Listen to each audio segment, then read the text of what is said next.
Well, afternoon, ladies and gentlemen, and welcome to another Bald Explorer Live with me, Vaughan Slondy Doody. I'm sorry, Richard Vobes. Very hot out there. The brain may have gone a little bit bonkers. Anyway, it's very nice to be here again, reading the story of a Norfolk farm.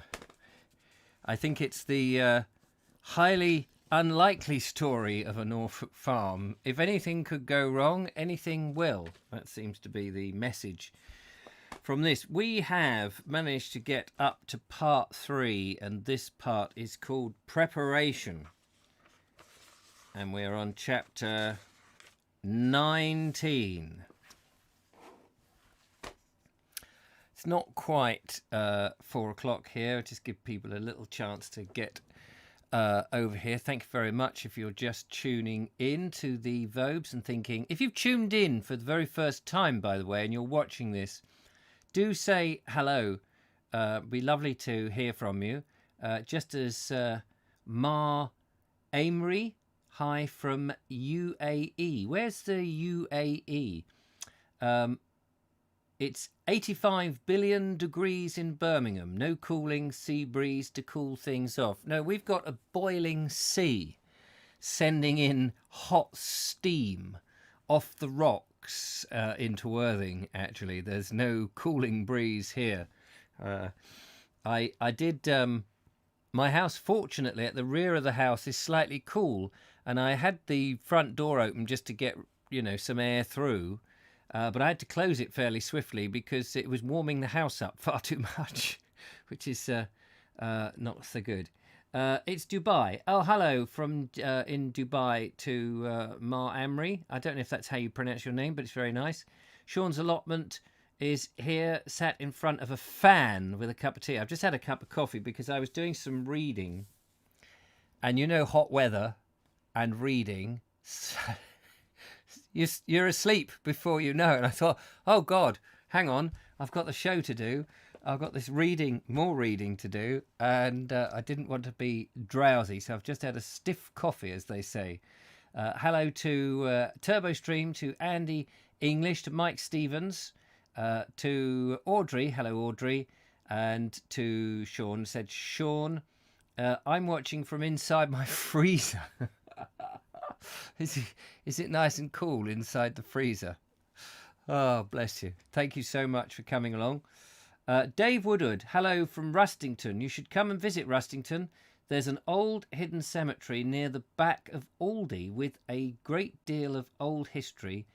They're trying to make into a little remembrance. Yes, I must go I need to sort of find out a little bit about Rustington, actually.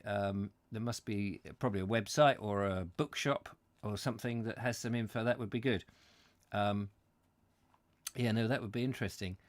And it's not too far away. I did East Preston. Hello from Texas. What usually works quite well, and we were doing this up until the COVID thing, is trying to find people who knew the locality of places to take me round, and then they could point things out and I would film them as we walk round. So if you're up for that, then maybe we could do that. It's going to be a bit easier now that it's down to 1 metre distance from the 4th of July. Prior to that, it was just pretty much impossible with COVID. But people are still a little bit nervous, so I haven't pushed for those sort of things. At the moment, I'm doing lots of wandering over the downs. I've got this amazing book. I should have brought it in, really, but it's in the other room, by a chap called Dave Bangs, which is a terrific name. And it's a guide to the Brighton Down. And it's not just like you get with an ordinary guide where you get a little bit of, here's a footpath, and if you go down here, you end up here, and blah, blah, blah. This goes into, well, pretty much anything you could think of. Not only the history and the plant life and the soil erosion, but it goes into the allotments that were once there. I've just made a video, which will be coming out tomorrow, about the old Portslade motor track that was proposed in the it was proposed in the 1920s and nearly went ahead in the 1930s. Great big motor track, motor racing, which would have gone up from the Four Down fall down hill where where the old Hangleton disease, what was it, the hospital for infectious diseases was, and right over to Devil's Dyke almost, and this hugely circuitous route would have been up there. But don't worry, people wouldn't have seen it because they were going to put up a fence painted in pastel colours. Well, it never happened. And I walk round. I don't actually walk the area of it because it's in so many of the other videos, but I walk in another area, and I'm also looking at other proposals that almost happened again, where they were going to build. There was one bit that I was in today where they were going to build. They had 40 plots of land to build expensive houses on the high point of the Downs, just southwest of Devil's Dyke. That was just, a walk around the countryside there and just try to imagine what that would be like. Now, it would have just ruined the Downs. It's amazing. Ma Amory says, you remind me of an English teacher in Canterbury when you explain in a good way. Thank you very much. I'm not really a teacher. I mean, I'm reading stuff, and whilst it's fresh in my mind, I like to whiz out and do a video. I do it really more for my own benefit, because I think if you read something and then regurgitate it, it goes in the noggin better. If you just read something and do nothing with it, it sort of doesn't get it doesn't get acted upon. So or it doesn't get sort of put into the memory banks. But I find that if I read something, either write a script about it or make a video about it, it's a bit, I've had to think about it clearer. Linda Kane is here. The lovely Julia is not here. I'm slightly worried that she's dozed off somewhere. She'll kick herself. I know what she's like. Madrid calling, 35 over there. Ah, nice to see a young fella of 35. Janice Wallace, hello from Texas. I'm going to watch from a cold bath. That sounds very nice. Mike Stevens, Britain seems to be one of the few countries in Europe not suffering from a drought. Not suffering. Thank goodness people have more sense than to build those houses. Oh, absolutely. There's the lovely Julia. Afternoon. Sorry I'm late. I've been wrestling a snail out of Jojo's hand before it went in his mouth. Quite a trick without breaking the shell.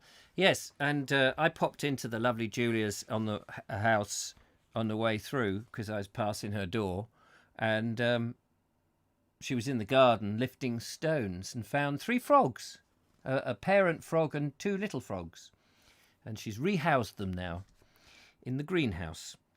No, I'm joking.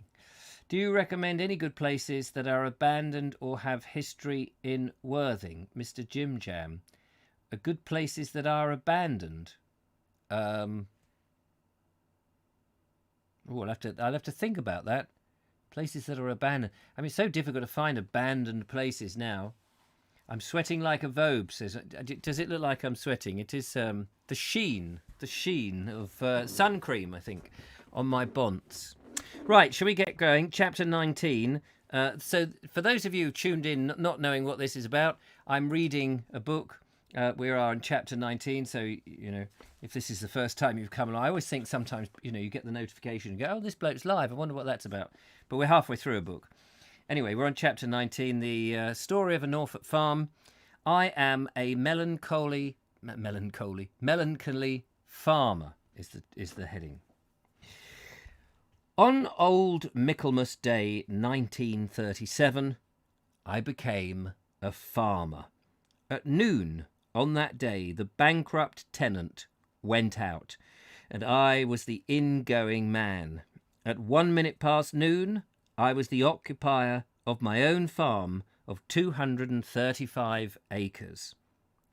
The first day of my farming life was fine and sunny, yet ragged with wind and northwest cloud.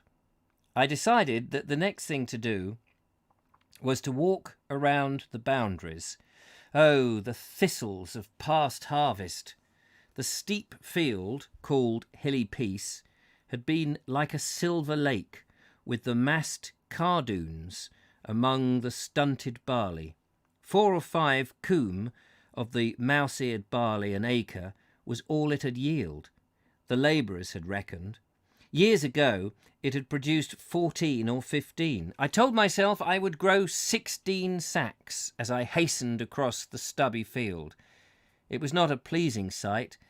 Thick mats of weeds, crabgrass, creeping buttercup, grey-brown thistle stubs, silverweed, spurry. Never heard of spurry before. Stooping down, I saw many small rounded dark seeds, charlock. Here were the fruits of years of neglect. I felt like a soldier before 0 hour. It was all a bit scaring. I had no men, no implements, no horses, no stock, and I didn't know where to get them. I hurried on, thinking of the work to be done, of rebuilding of cottages in the village below, before I had a home. The distant sea was dark blue, very cold-looking and scored with white lines where waves broke on sandbars. Some sandbanks were above the sea and dotted minutely. There the geese were resting, waiting for the dusk before coming inland to feed. I walked faster, trying not to think of all the things that had to be done before the farm was in heart again. I knew that too much thought, or rather rumination, was the enemy of action. As I walked across the stubble, with its 2 or 3 cut thistle stalks to every emaciated stalk of barley, I thought that I must try and buy a tractor soon. The demonstrator would show me how to use it. I must remember to write for particulars of that special lightweight tractor with hydraulically lifted implements. I had read that it was the very thing to plough steep land. But perhaps I ought to get a caterpillar tractor. After all, a caterpillar might drag a 3-furlowed plough up there. But no farm could support a large tractor. How deep should the furrow be ploughed? Or should I have horses, costing anything from £15 for an aged beast to £60 for a fine 5-year-old? 80 acres to be ploughed, and all good farmers were now getting their autumn ploughing done. I hurried through a wood, one of the fine pheasant woods that I'd told my friends about. It was a honeycomb of rabbit warrens, hundreds of rabbits.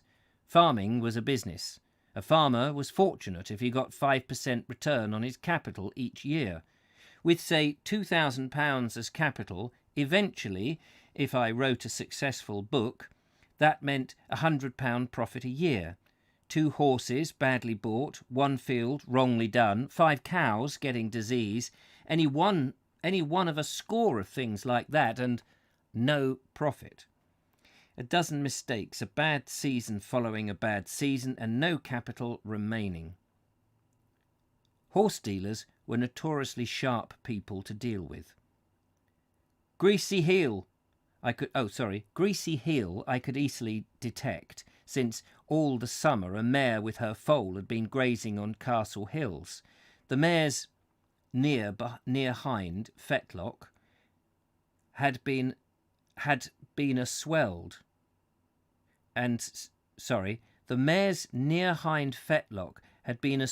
and stinking mass of pus and flies.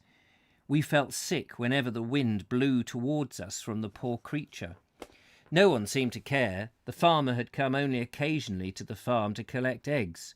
Obviously, he had lost heart. Horses were liable to have things the matter with them like bog spavin, blood spavin, bone spavin. Wish I hadn't ragged about it during the 1916 transport course at Belton Park, Grantham, but listened more attentively to the staff sergeant's lectures. Splints, thrush, pole evil, anthrax. Golly, that's what a horse can get. Perhaps a tractor with spiked wheels and also rubber wheels to pull the tumbrils I'd ordered from the dealer. But first, the cottages must be finished. The iceberg wind from across the North Sea blew over the field. I buttoned my coat and turned inland to the 14-acre field of roots which I had to buy from the old tenant at valuation. There were 10 acres of mangolds, 4 of swede. Valuation day was fixed for October the 21st. Mangolds were for sheep and cows, I thought vaguely. I ought to get some cows. How did one buy them?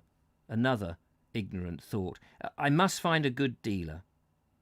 But one ought to be wary of dealers. Most of them were rogues, or so they said in the village. Where could I get some sheep? What was it the old steward of the farm had said to me? You can't farm light land without a ewe flock. Sheep trod the light land tight and manured it as they fed on the roots. Thus 2 jobs were done together, feeding sheep and feeding next year's corn. It was ingenious, but where could I get sheep? And what sort of sheep? And could I afford a shepherd on such a small farm? If only I could remember the stock breeders' articles I'd cut out and got Sam to file. And where were those articles? And all the catalogues? Somewhere in one of the boxes in the granary, now nailed down. A man in the pub had said with quiet authority, "You ought to buy crones." I had a vague idea a crone was a sort of witch living in a wood. But of course it must have been an old ewe. I learned later that a crone was a ewe with broken front teeth, therefore useless for gnawing Swedes. Then someone had said that Strawless had once bought a lot of old ewes. Apparently on arrival they could scarcely walk up the hill, and when their lambs came they had no milk for them. Most of the skins of the little lot had been hanging on a beam of the hovel. Future rugs or Blue Bottle's paradise. "Best to buy hoggets," said someone else. On my walk I saw no pheasants, nor did I expect to see any, since Mr. Strawless's trustee's sporting tenant had come with 6 guns 4 or 5 times in the first days of October, and shot them all. It took 2 hours to get round the fields on my first day as a farmer. I returned, weary and temporarily dispirited, my feet cold and wet, jacket and flannel trousers covered with burrs, 100 tangled thoughts in my head, and arrived at the granary, which was my temporary home. What a fool they must think of me in the village. At least I hadn't got my photograph in the Daily Herald or the News Chronicle, with perhaps questions in the House of Commons about a hard-hearted landlord turning out poor old white-whiskered Hodge into the evening of his life. With irony I thought of the truth of this modern version of the hard-hearted landlordism, the wicked capitalist living in a damp, dark, cold, bat-fluttering, queen-wasp buzzing, door-fallen, one-windowed granary, while poor old Hodge drew £3 for himself and his wife and lived rent and rate free. Anne had a cup of tea waiting for me as I slumped into the armchair before the stove. Soon my spirit rose. The stove was well alight and giving a welcome red glow. The pipe went up through the floor and warmed the loft above where the furniture was stored. The granary floor was uneven, worn brick. There was a carpenter's bench with tool racks, a lathe, while tea chests of books stood around the walls. A half-wild cat had made its home there, after many shadowy glidings away when called or looked at. Now it was nearly tame, and brought us a dead rat on the mat by the stove some mornings. Except when the east wind blew straight through the rotten sack-stuffed doors, it wasn't too bad a place to live in. When it rained, the broken roof dripped in a dozen places, but various pots and pails usually collected the water.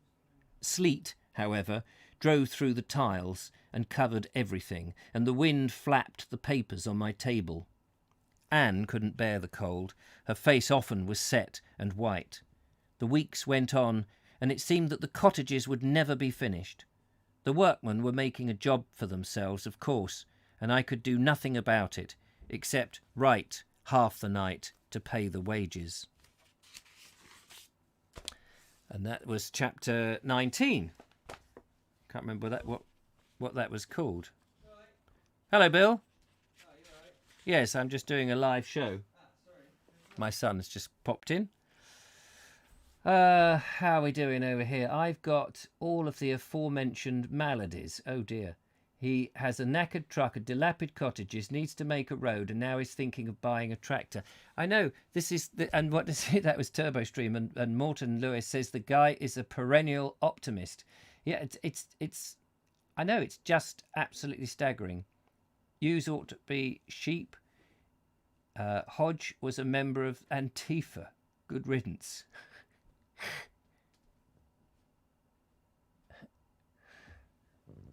No, actually, I sweat quite a lot at the mow, says Linda Kane. Right, let's crack on with chapter 20. I find a Stewart and become a rebel. One evening, I was sitting in the armchair, and there came a hesitant knock on the door. Opening it, a tricky job, as one end was pivoted on 3 bricks and liable to crash over if the weight of the door was not taken first on my left boot, and I saw a man and a dog standing there. I recognised him as the horseman who had worked under the old tenant. I spoke to him sometimes. He said he wanted to talk to me. I asked him in, and he came in and stood there cap in hand while his aged terrier dog, with tail frivolously curled over its back, at once began to sniff and peer for rats. Then it met the cat and waved its curly tail. "Spot, come here," said the horseman. It's all right," I said. Cat and dog were friends and ignored one another. "Well," said the visitor, "I've been a-talking with father, and we don't want to see you in a muddle." With hesitation, he offered to help me, if I would like him to. He said that he'd been asked to go to another farm, so had father, but he was willing to try me if I wanted him. Neither he and father might suit me, he knew. They didn't know only what was usually done in the district, he said. I saw he was a bit apprehensive of the electric milking machine that I told him about, before I had learned that bringing in the electric light would cost over £200 before it reached the first building. Not quite sure where that came from. Father's a good man. I don't say it because I'm his son. Good work is good work, whoever does it. He could do anything. Pigs, sheep, bullocks, thatch. He could do anything. He himself was a teamsman and was used to hard graft. Hard graft, hard work. I asked him if he would be the farm's bailiff. After a hesitation, he said he would try the job. As teamsman, he would be rising at 5:30 on a winter's morning to feed the horses. But if he would do the bailiff extra, but he would do bailiff extra for the same money.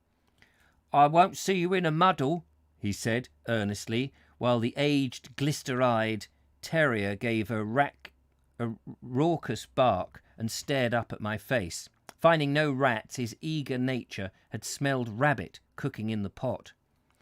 "Well, Bob," I said, "thank you for coming." "Good night," he said.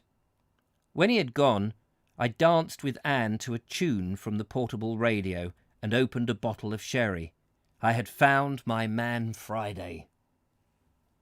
The night before the auction of the old tenant's live and dead stock, my new steward and I walked round the rows of implements, past the laid-out lots of horse collars, chains, bins, barrels, rakes, ladders, carts, and other gear. The nettles along the lower farm road, which Sam and I had made up in the summer, had been cut the day before. A new acquaintance who owned the village rag, bone and scrap metal store accompanied us along the rows of implements. It was my idea that he should buy for me It was my idea that he should buy for me. If I was seen bidding, it might be run by someone interested in Strawless's debts, suggesting the new...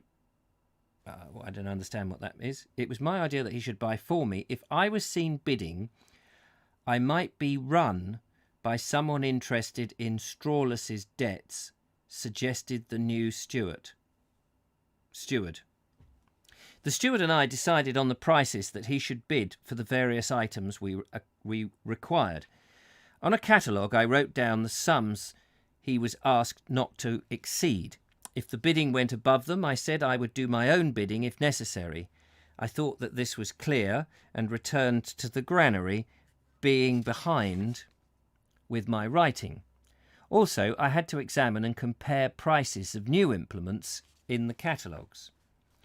While I was working, a black car stopped outside the granary.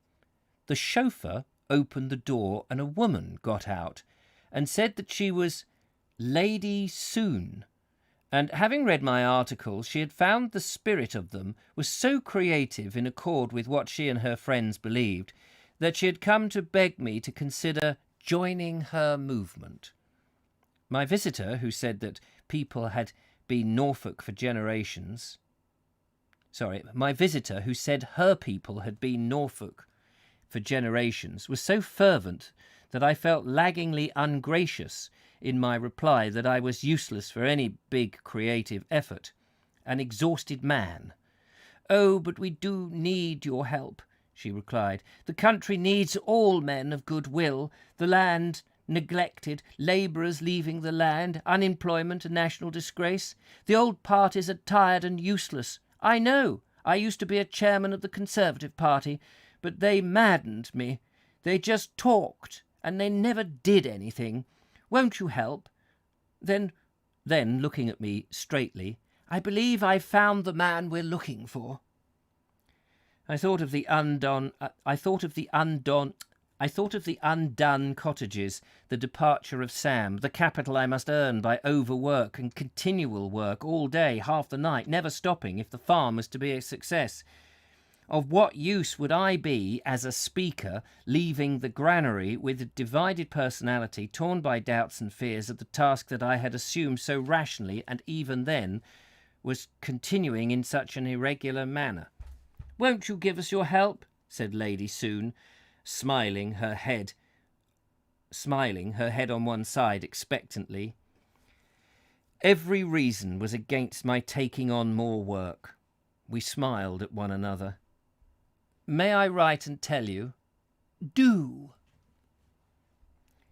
That night, while the bats were flitting about the wooden joists of the granary ceiling, one bat lived in the keyhole of the great wooden lock, and owls were hooting outside the stable roof. I read the pamphlets Lady Soon had left with me. The fundamental spirit of a new, clean, healthy, mentally fearless Britain was so similar to the theme of the book about Madison the ex-soldier, which I had taken 10 lonely years to begin and finish, that I felt a new hope and confidence arising in me. I was no longer alone in the ideas which burned in my brain. I was used to putting more into life than I took out of it, despite superficial criticisms of selfishness made by idle or half-idle people.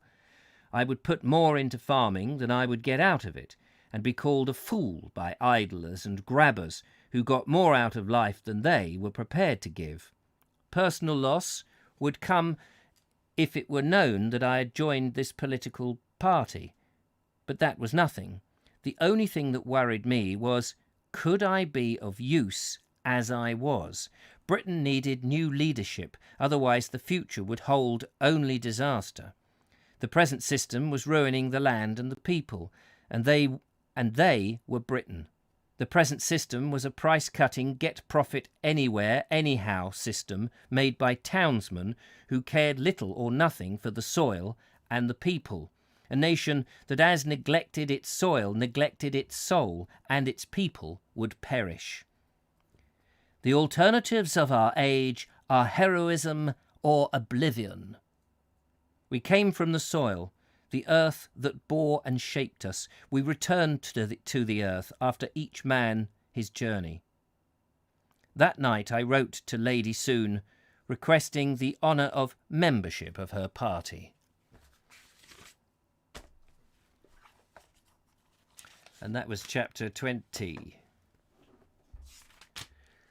My goodness, he just seems to put himself into more and more bad ways. Ashley Novak, I'm listening to a black trans DJ hour. This makes it look like he's talking in Portuguese. Okay. I'm not going to buy a farm now after listening to this book, says Turbo Stream. Are you sure? Can't convince you. I'm sure it would be good. Ben Reeve, wonder if he's talking about Diane Mitford, later known as Lady Diane Mosley. It's interesting you say that, because at the very beginning there is a quote here, March 1936, in the next to the frontispiece, or the title page here.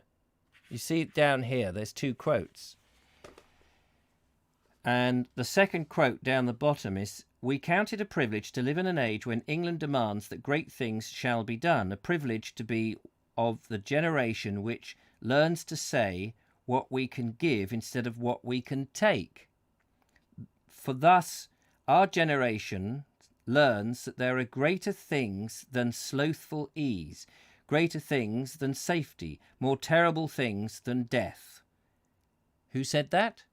Sir Oswald Mosley, 1936. So, yeah, maybe that is exactly who he was thinking of. She joined the Mosley lot in 1937. Linda Kane said, guessed he wouldn't say no. Well, he wouldn't have put it in the book if he didn't say yes, would he? Mosley's lot. She was one of the Mitford sisters. All right, there we go. Buy a farm and let it out in strips to allotment owners with larger land lots per rentage. You would make more money. Didn't she marry Oswald, leader of the Black Shirts? I don't know. I don't really know much about... Excuse me, poking my ear. Just itchy there. I don't really know about Oswald Mosley and the Black Shirts. Were they a fascist outfit in the 30s? I don't really know what they were after. I have to read up on that. This is chapter 21. I buy a plough. At the auction next day, I was nervous.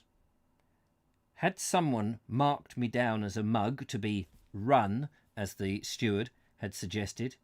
There were some hard faces among the straggling press of men clustering around Mr. Stubberfield. My secret buyer, a smart new neckcloth around his neck, winked and nodded to me many times. Wasn't he giving the game away, I wondered. Bob had told me that a group of speculators who, having bought the adjoining land, once farmed by Strawlers, had been prevented by the Town and Planning Act from selling building plots, wanted many of the implements for their own farming venture. I must be careful. The bidding started. We moved from the cheap lots of old iron, half-rotten wood, barrels and wire netting. We came to the first item that I had marked to be bought. My buyer bought it. We moved on. The next item was not on my list, but my buyer bought it. For himself, I wondered? He bought the next item, also unmarked on my list. God, whatever was he doing? After several more lots had fallen to him, I drew him aside. He was partly deaf, and I had to shout, yes, he'd bought them all for me. When we came to the harness, six sets of thill gears, the gent from the rag and bone dump did not buy the set I had marked on his card. Sorry, just trying to figure this out. When we came to the harness, 6 sets of thill, Thill, thill gears. The gent from the rag and bone dump did not buy the set I marked on his card. He bought all 6. Then I found that when the limit was put on the horse hoe had been passed and I entered the bidding, he was raising my bid every time. This put 10 shillings on the hoe. At the end of the auction, I found that I had spent nearly £70. Bob had his familiar horse hoe, £4, his one furrow plough, £3 and 5 shillings, a sack hoist, £1 4 shillings, reaper and binder, £8, the chaff cutter already fixed in the barn, £12, the speculators wanted this too, and other items. Afterwards I met the speculator who had been bidding against me, causing some of the high prices. "Why didn't you tell me you wanted those things?" he asked. "I didn't realise that you had a stooge buying for you, or of course I would have gone against you. I'm new to farming. My name is Williamson." I had the classic experience of a new farmer. I had been run, but by my own mismanagement. I'm sorry, I don't understand what he means there. Why didn't you tell me you wanted those things? I didn't realise that you had a stooge buying for you, or of course I wouldn't have gone against you. I'm new to farming too. My name is Will. He can't be Williamson. What is that? That's the other bloke though, isn't it? Oh, I don't know. Anyway, sometimes it's too baffling to work it out. 10 shillings a hoe. That's an expensive back then. How are we doing?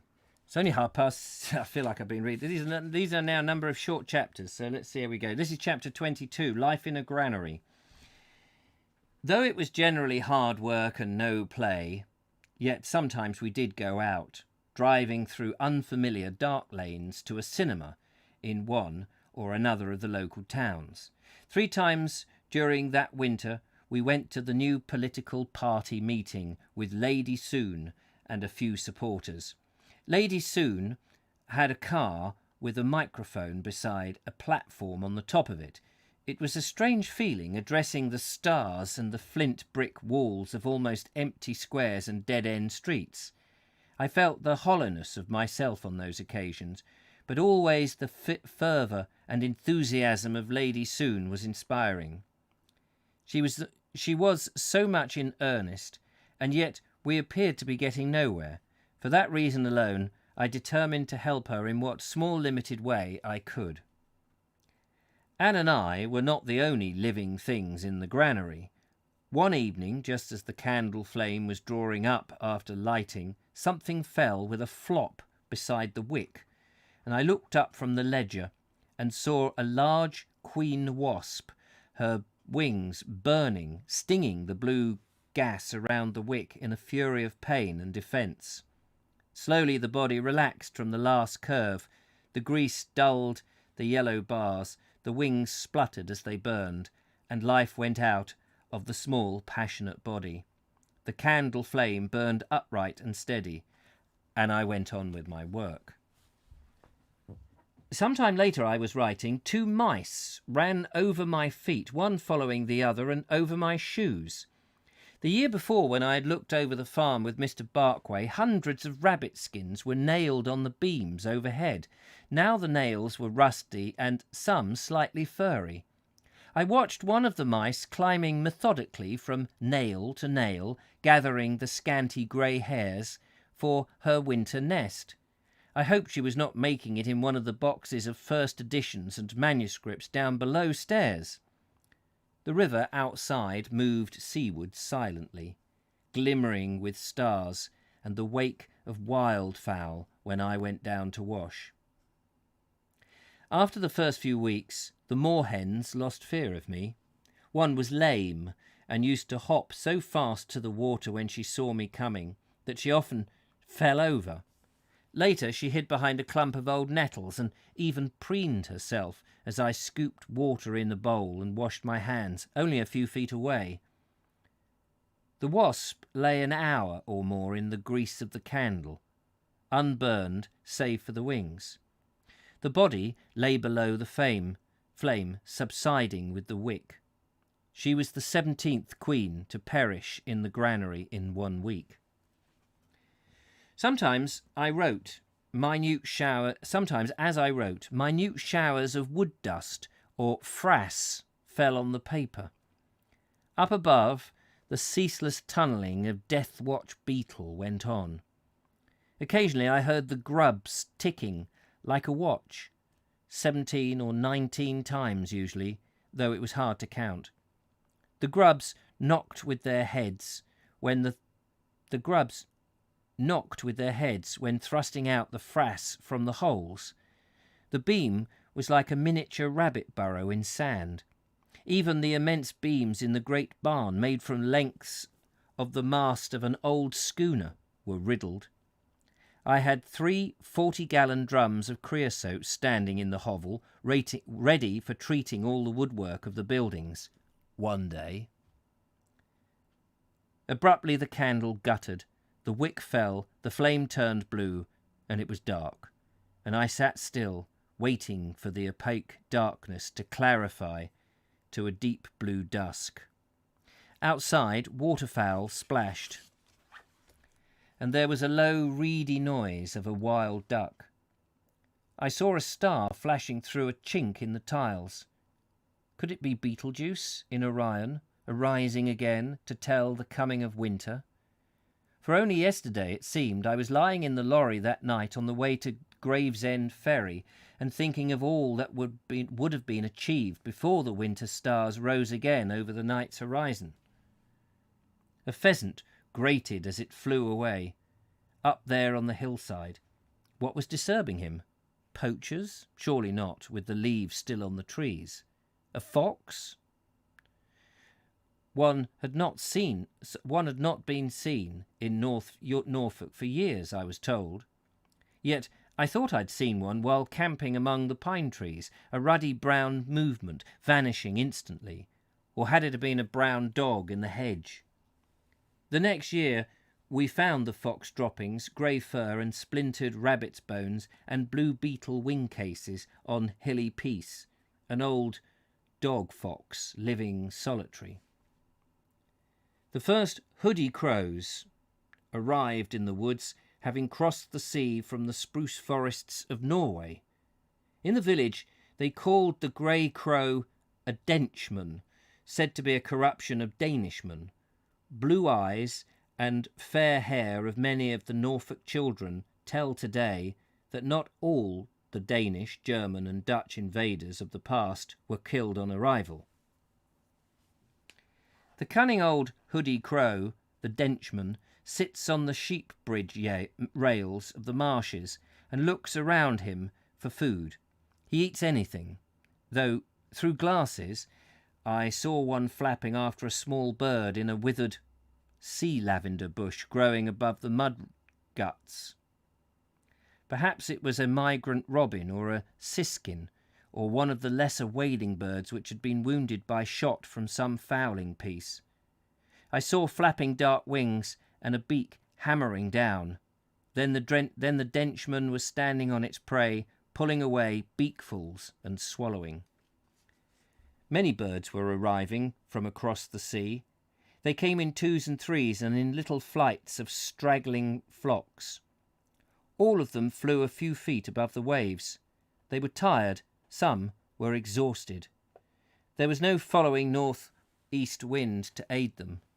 I watched the golden crest wren, tiniest of all the British birds, save the firecrest, come like a hesitant bumblebee and drop into the sandhills, its needle beak gaping with thirst, its wings drooping with fatigue. 3 yellow-grey owls, with short feathered tufts like stub horns on their heads, flapped down soon afterwards. Near the dark ribs of the wreck on the barrier sand, an owl pitched near me, beside a migrant wagtail, which showed no fear of the bird of prey. They had a weariness in common. Day after day of windless calm, of sunlight, day after day of windless calm, of sunlight, serene and warm, as though all life was suspended on the earth, save for the movement of the wave and the tide, and the fluttering and piping cries of the wild. But sorry, I'm going to read that one more time because that is a sentence and I couldn't work out its rhythm. Day after day of windless calm, of sunlight, serene and warm, as though all life was suspended on earth, save for the movement of waves and tide and the fluttering and pipe cries of wild birds. Full stop. Why does he do that? Why does he do a sentence that doesn't have an ending? That's the end of that chapter. I think I'm going to stop there. Day after day of windless calm, of sunlight serene and warm, as though all life were suspended on earth, save for the movement of the waves and tide and the fluttering of pipe cries of wild birds.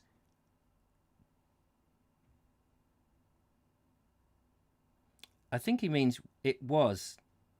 I think it's just the way he phrases it, because that's really bugs me, writers who write in a style, well, it's old style, I guess. Day after day of windless calm. He just needs to say something like, day after day, it went on, day after day of windless calm, with sunlight serene and warm, as though all life were suspended on earth, save for the movement of wave and tide and the fluttering and piping cries of wild birds. And that would have been fine. You swine, Mr. Williamson. You. And there we are. I do like to get these things. His writing is the same as his farm. It's knackered. Yes, absolutely. Yes, it's funny. Sometimes, you know, a sentence is supposed to make sense, isn't it? It's supposed to have, I forget what the construction of a sentence is, but it's supposed to have clause and whatever it is. I can't remember the terms. But it's supposed to have a thing. And some people do write a sentence that doesn't appear to have an end. Churchill was such a man, says Ashley Novak. How do you mean? Winston Churchill was a Tory. Oh, and his family, Spencer Churchills, were related to the Windsors. The Windsors don't sweat, according to Andrew. Is that true?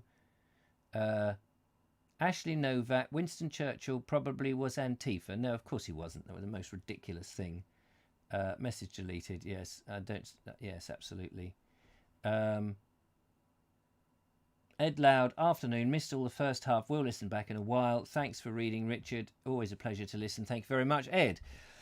His writing, yes, the same as his knackered. Century and Nobel Prize winner.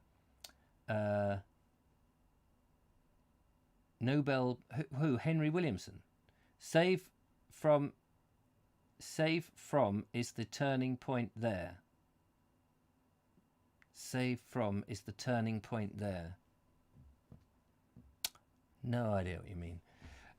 Running someone up at auction is bidding against them to make them pay more, says Audrey. Ah, yes, I thought that might be. How is the surname spelt? Soon. Oh, right. Okay, so I've... You swine, Mr. Morton, because you've called me out here, because I misread it first time and called her Soon, and then I thought, that's how I'm going to pronounce her name all the way through, not thinking that anyone would know. And it turns out that you've called me out. So it's I realised that afterwards it's Sun or Sunny, Sunne. But I'd misread it as Lady Soon, and I thought, oh well, I'll just call it Soon, and away we go, because I didn't want to keep tripping over bloody words. I trip over them enough. But yeah, so Lady Sunny, Soon, Sun, Lady Sun, Sunne. Can't be a real person. But there we are, yeah, so... Can we do an easier book next time, please? I'm enjoying the book, though, says Michael Angel. Yeah, Sassoon. Sassoon. I am indeed a swine, sir. Yes, you caught me out. Not to worry, I don't mind. It's all good fun. It's all good fun. Right. I'm very tempted not to light the Essie today and heat the house to any more degrees than is absolutely... Look at me, I'm sweating like a person who is sweating a lot. I do have a chili con carne, which I might eat this evening. Weren't soon a rock band Sir Walter Walker recorded with? Yeah, could be. Yeah, Swine, So Yarn R. Morton. You chose it. Yes, I know. I chose it. Well, I chose it over the cack-handed war. I'm gonna find something a little easier. Thank you, Linda Kane. I thought you were on my side. Oh dear. Right. Okay. Thank you so much for coming along. There is a Verb Show tonight, if you're interested. God knows. We need a subject for tonight's Verb Show. If anyone's got a subject, then do let me know. All good fun indeed. Yes, absolutely. Something racy, like Lady Chatterley's Lover. There we go. That would be good. I wonder how racy... I mean, I've never read it, but that's D.H. Lawrence, isn't it? Lady Chatterley. I wonder how racy that is by today's standards. Chili con carne with yes, that hey, that woke Jeff up. It's like, oh, I've got some sauce. Yes, we've got some. Here we go. I've got some of this.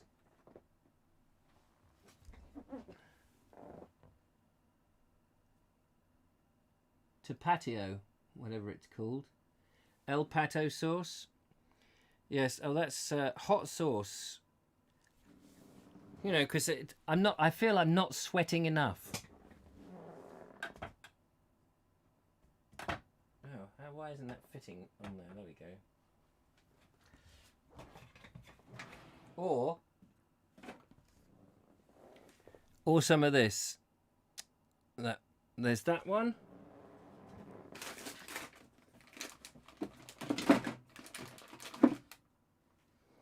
I could add a bit of this to it, I guess. What was this, duck? Oh, jalapeno. Why has it got a picture of a duck on it? Jalapeno, this one. Why am I unable to show this? There we go. This was sent over by Jeff. So I could add a bit of that just to spice it up a bit. See if that will make it even hotter than it is. I may be on fire. I told you, Fly Fishing by J.R. Hartley. Yes, but, you know, I think I'll have to ask the lovely Julia, because I think she wrote that, didn't she? And it might be in copyright. Julia Hartley. Julia Ramsbottom Hartley. Actually, I didn't know Julia's surname was Ramsbottom, but middle name, rather. Did you get the chair from Reginald Perring's... Can you hear it? Can you hear it? This microphone is too good. It's ducking... yes, it's ducking hot. Because it's duck sauce. It's not duck sauce. It's jalapeno. Dear, oh dear. I got relatives under my patio. Yes, I'm sure you have, mate. Oh dear, oh dear. Michael Angel says, I'm sure you would make the telephone directory interesting reading. Yeah, I'm not going to risk it. I'm not going to risk it. There are... I'm just looking... Sorry, I'm looking up at books. Looking up at some books. I've just bought another book. Can't resist it. I can't resist it. That is the one... I don't really have very many vices. I don't smoke and I don't drink. And I live pretty much on my own and I keep myself to myself and I don't really do anything stupid and what have you. But the one vice that I have, and I find it difficult, is resisting books. And I have trained myself, luckily there's not so many of them about, but not to go into a second-hand bookshop when I see them because I will end up spending too much money. It's risky going on Amazon. But the great thing about Amazon is I tend not to buy brand new books. And I'll look for the second-hand ones. And if they're too expensive, I don't buy them. But if they're a couple of quid, I'll buy them. But, you know, sometimes I do spend too much money on a book. Byron's Letters. A bookaholic. Yes, that's it. That's the trouble with it. And I do sit down and read them. I mean, let's face it, I'm reading this bugger.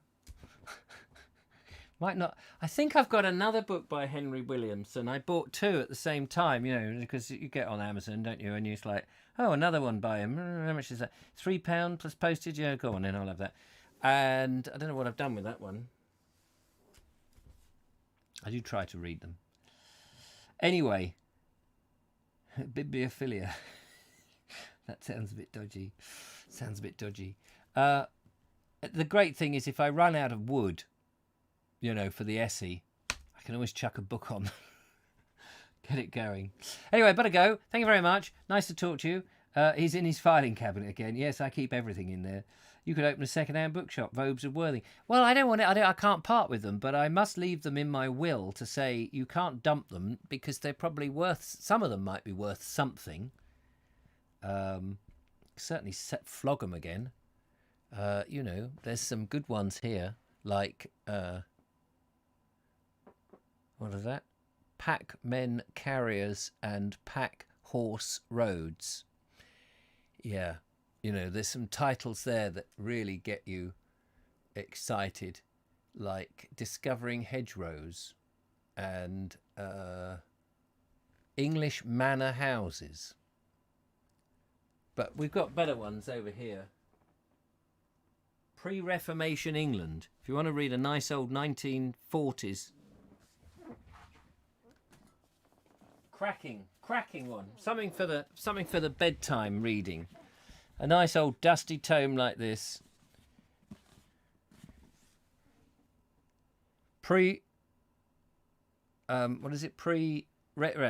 Reformation England. This is. I did actually start reading some of this. Sometimes I just pick up a book and I read a couple of pages just out of interest. A still worse scandal was the way in which the benefices were heaped up upon favoured minors. I don't know what he's talking about there. Oh, the smell of this. State of the church. It was the custom also for bishops to reward scholars with livings and excuse them the obligation of residence. Anyway, they look nice on the shelves, don't they? That's the reason you get them. Right, must go. Things to do, people to see. Pre-COVID England. There must be one of those. I thought that was David Bowie. That bookmark isn't very far, though. No. No, that's the slip that they put in. That's the slip they put in when you buy it. They often put it near the beginning. That's my story. I'm keeping to it. All right, Philip Mercer one will be worth a bit, says Linda Kane. Yeah, Philip Mercer one. Where is that now? It moves about on my shelf, almost mysteriously. I need to get it off and study some more of that. Anyway, take care, look after yourself, and I will return later on if you're interested. Until then, tutty bye. Have a good afternoon. Remember to keep warm. Keep warm at this time of year. It's cold out there. Bye bye for now.